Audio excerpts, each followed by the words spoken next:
Neste momento, Deus, através desta emissora, leva até você mais um programa de fé, com mensagens, hinos e orações a seu favor.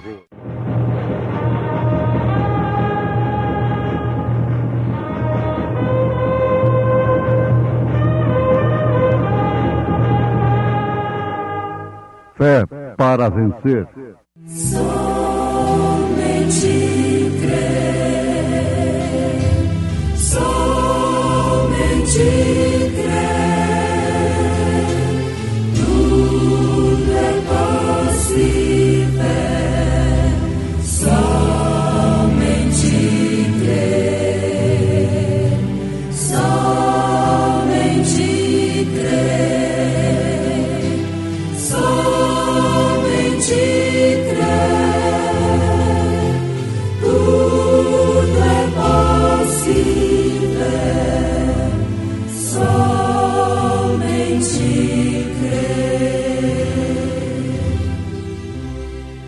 Diz o apóstolo São Paulo, na sua carta aos Romanos: porque para mim tenho por certo que as aflições deste tempo presente não são para comparar com a glória que em nós há de ser revelada. Porque a ardente expectação da criatura espera a manifestação dos filhos de Deus. Porque a criação ficou sujeita à vaidade, não por sua vontade, mas por causa do que a sujeitou, na esperança de que também a mesma criatura seja libertada da servidão, da corrupção, para a liberdade da glória dos filhos de Deus.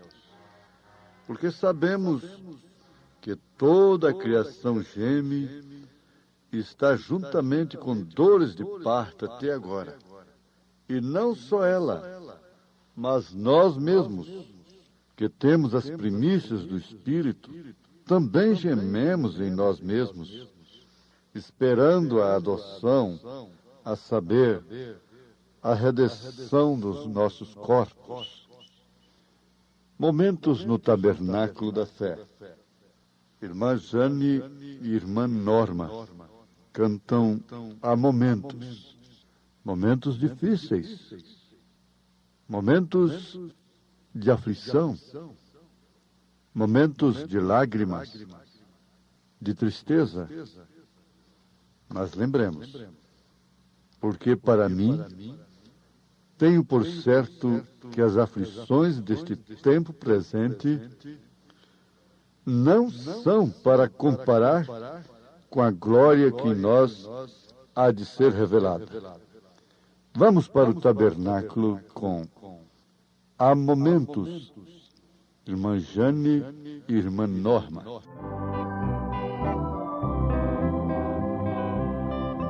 Há momentos na vida que a gente chora. Há momentos na vida que a gente sorri,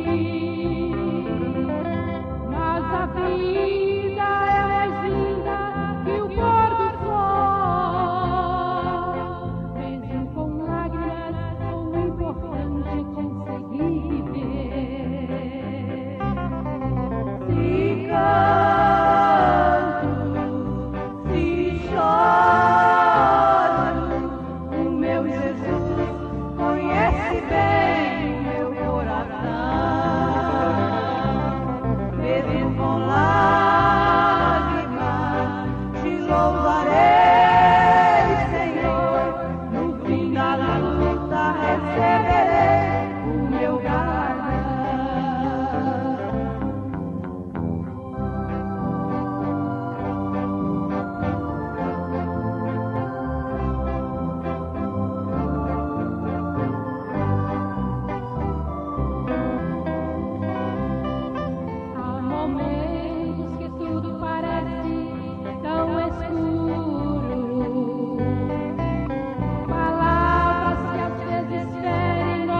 ouvintes, a meditação, ela faz parte da vida do homem. Isso de um modo geral. Todo ser humano depende da reflexão. O próprio inocente, a criança, tem reflexão. Às vezes a mãe pensa, meu filhinho está tristinho, ele está ali caladinho. Ele tem a reflexão infantil. O adolescente tem a reflexão adolescente.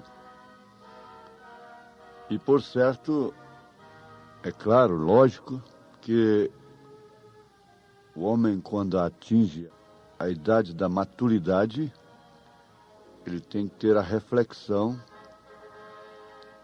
da maturidade.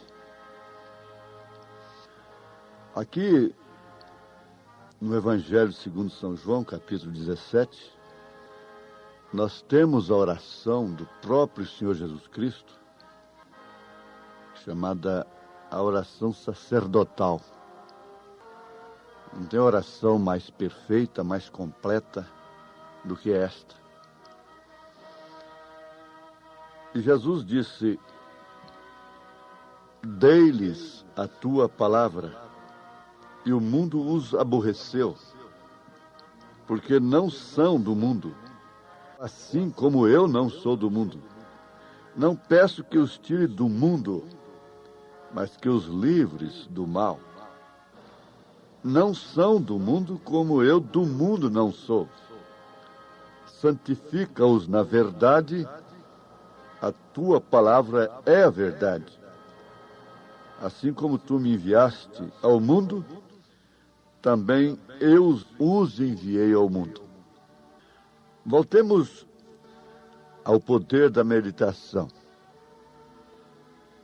É necessário que se medite em relação à vida eterna. É necessário que se medite, que tenha reflexão sobre a vida após morte. O homem tem que parar para isso, porque ele medita sobre seus negócios, reflete sobre o dia de amanhã.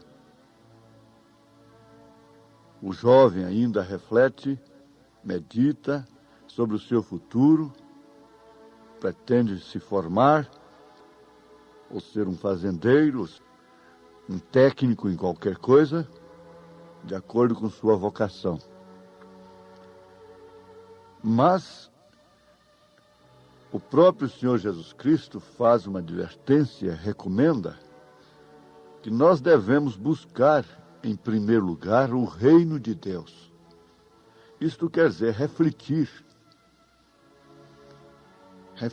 meditar sobre o reino de Deus. Porque o que viria aproveitar o homem, ganhar o mundo inteiro, se viesse perder a sua alma? Nós não temos um versículo na Bíblia que diz que a alma vale mais que o mundo todo. Já me perguntaram por isso. Não. Mas a dedução bíblica é esta, que a alma vale mais do que o mundo todo. Quando Jesus perguntou isto, fez essa pergunta, uma pergunta que adverte, que precisa ser refletida, você precisa meditar sobre ela. Ele disse exatamente que a alma vale mais do que o mundo todo, porque quando ele pergunta o que aproveita o homem granjear o mundo todo, se vier perder a sua alma, então a sua alma vale mais do que o mundo todo. Porque depois que a pessoa parte daqui, estando com Cristo, se fosse-lhe oferecida a oportunidade, suponhamos que ela tenha sido pobre aqui, como Lázaro, agora lhe dá a oportunidade de voltar e ser a pessoa que teria o mundo todo, tudo em suas mãos. ela diria: não, eu não quero. Eu não troco isto por esse mundo todo, porque eu já conheço a glória. Eu conheço uma outra vida. Foi exatamente o que Jesus fez. Ele não fez a barganha com Satanás exatamente por causa disso. Porque ele já conhecia a glória. Ele, como Deus, ele já conhecia a glória antes. Então ele não podia trocar pela glória do mundo. Porque a glória do mundo neutraliza a fé. Você vê que a glória terrena neutralizou a fé de Ló. Mas não neutralizou a fé de Abraão. Por quê? Exatamente por causa disto. Porque Abraão não olhou para a glória terrena, para a glória do mundo, mas sim para a glória de Jerusalém. Pela fé, ele peregrinava em busca da Jerusalém. Até que ele veio a encontrá-la quando Jesus morreu e foi lá embaixo e buscou a todos eles. Agora, prestemos atenção, isto quer dizer, meditemos nisto. Isso é para a criança, para o adolescente, para o jovem, para o adulto. E o velho, então? É necessário que se medite, tenha isso como necessidade primordial. É a cabeça da lista. É Deus primeiro. Em primeiro lugar, porque você pondo Deus em primeiro lugar, você está pondo a sua vida eterna em primeiro lugar. Não é que Deus seja um egoísta e quer ter o primeiro lugar simplesmente para benefício próprio. Não, não é assim. Assim é com os homens. Deus quer que você o coloque em primeiro lugar, porque isso significa você em primeiro lugar. Isto quer dizer, significa a sua alma, a sua vida eterna em glória, em primeiro lugar. Então, Jesus Cristo declarou nesta oração que os seus não são do mundo, como ele não era do mundo. Ele desejou realmente e orou, e isto veio acontecer, vai acontecer, que todos os seus conhecerão a glória. Um irmão que gostava muito de caçar com o profeta desta era, diz para ele: irmão Branham, no milênio nós vamos caçar? Ele diz: não, no milênio nada vai morrer. Você quer uma comparação exata sobre o milênio? Irmão, pense um pouquinho. Se você tivesse sido um porco e depois você tivesse sido transformado em homem, em um ser humano, você gostaria de voltar a ser aquele porco? É claro que não. É claro que não. Agora ele usou essa ilustração grosseira para mostrar o que é realmente o milênio, o que é a vida com Cristo. Então, o profeta diz: agora você multiplica milhões de vezes, dentro da lei da relatividade, entre o homem se tornar porco, voltar para o chiqueiro. Você multiplica isso milhões de vezes.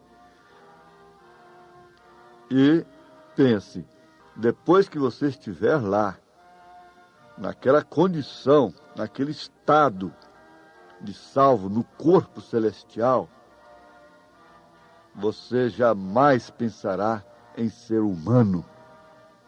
Isso multiplicado milhões de vezes, relativamente falando, em relação ao humano, transformar em um porco.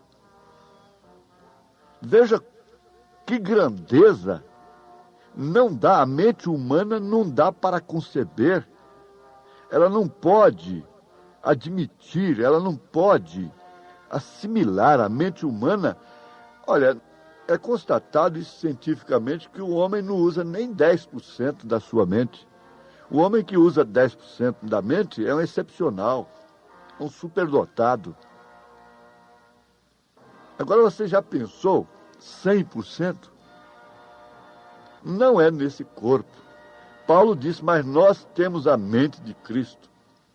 Porque Cristo usa 100% de sua mente. Ele é Deus. E em corpos glorificados, nós também teremos a mesma capacidade. Por isso não vamos estar sujeitos ao tempo, ao espaço, à idade, não é? Não vamos nos envelhecer. Se o homem conseguisse usar 100% da mente dele dentro da dimensão humana, o que é impossível, ele não morreria, simplesmente não morreria. Ele não envelheceria, não adoeceria, não estaria sujeito a transporte, se transportaria pelas ondas, o que eles querem fazer. A grandeza disso não tem tamanho. É uma perfeição absoluta. Agora, nós temos a mente de Cristo dentro da dimensão humana o suficiente, que é em porção, é como penhor. Isso quer dizer o Espírito Santo, o penhor do Espírito. Aí que vai se cumprir aquilo, quem tem, ser-lhe é dado, quem não tem, até o que tem lhe será tirado. Esse que será tirado é aquilo que é em parte, de 1 Coríntios 13, são os dons, que tem em parte, e eles confundem aquilo como o Espírito Santo mesmo. Mas quem tem o penhor é como a viúva, que já tinha um pouquinho de azeite, tinha um pouquinho de farinha, então aquilo foi multiplicado. Ela tinha, por isso foi dado a ela. Mas ela tinha o real. Ela tinha uma porção, mas verdadeira, autêntica, a porção física da coisa. Não era um dom apenas. Não era coisa que era em parte em porção, mas não em matéria. Nós temos a porção em matéria do Espírito o suficiente para vivermos como cristãos aqui. Mas então receberemos a plenitude da divindade, porque nós somos corpo de Cristo. E no corpo de Cristo habita corporalmente toda a plenitude da divindade. Agora é 100% para aquilo, porque nessa vida aqui, na dimensão humana, é em parte. Em parte conhecemos, em parte, em parte, em parte. E o que é em parte será aniquilado. 1 Coríntios 13, havendo profecias, havendo línguas, serão aniquiladas quando vier o que é perfeito, o que é absoluto, o amor ágape. Isso é profundo, isto causa segurança, e é exatamente isso que nos traduz o testemunho dos profetas. Gente, se há falsos profetas, é porque há verdadeiros profetas. Se a Bíblia fala do falso profeta no singular, é porque teria que haver o profeta verdadeiro no singular. A Bíblia fala dos falsos profetas no plural, os falsos profetas. E a Bíblia fala dos verdadeiros profetas. Um pregador é um profeta. Na língua inglesa se entende um pregador como um profeta. É a boca de Deus falando ao povo. Esse é um profeta, é aquele que fala no lugar de Deus, que tem o ofício para falar ao povo. Ele é homem como os demais, sujeito às mesmas paixões, rodeado de fraquezas, mas tem um ofício sobre ele. Por isso você deve respeitar a todos os pastores, sem exceção de qualquer igreja, de qualquer religião. Você tem que respeitar o padre. Respeitar, porque existe um ofício sobre aquele homem. Você não vê como Davi respeitou a Saul? Por causa da unção, ele cortou a orla do seu vestido e aquilo lhe doeu o coração depois, porque Davi tinha erros terríveis na sua vida, mas tinha um coração segundo Deus. Então, por que nós precisamos do testemunho dos profetas? Porque isso é que forma o fundamento da igreja. Já não é só mais o mar, a árvore, o zodíaco. Agora é a palavra falada. Os anjos atentaram para isso, mas isso tinha que ser através do homem, rodeado de fraquezas. Então, se há uma nota falsa, é porque há uma verdadeira. É preciso meditar, refletir. O ouro é maleável, o latão não, o bronze não. Mas o ouro é maleável. Ele pode ser moldado. Nós não podemos ser rígidos. Um material rígido. Nós temos que ser flexíveis para assim sermos moldados por Deus. Flexíveis em relação ao bem, em relação ao espírito. Quantos que foram rígidos em relação aos profetas, eles estavam sendo rígidos em relação a Deus. Por isso rejeitaram a Deus. Quem rejeita a vós, a mim me rejeita, disse Jesus. Minha irmã, meu irmão, o Senhor te abençoe com testemunho do profeta, com testemunho dos profetas e do profeta. Você recebendo o testemunho dos profetas, que por sua vez recebem o testemunho do profeta, você estará totalmente livre, guardado do testemunho dos falsos profetas e do falso profeta, porque ele é anticristo, falso profeta e besta. Deus te abençoe com sua saúde, a bênção da palavra esteja no seu coração, na sua vida, com o testemunho dos profetas de Deus, em nome de Jesus Cristo. Amém.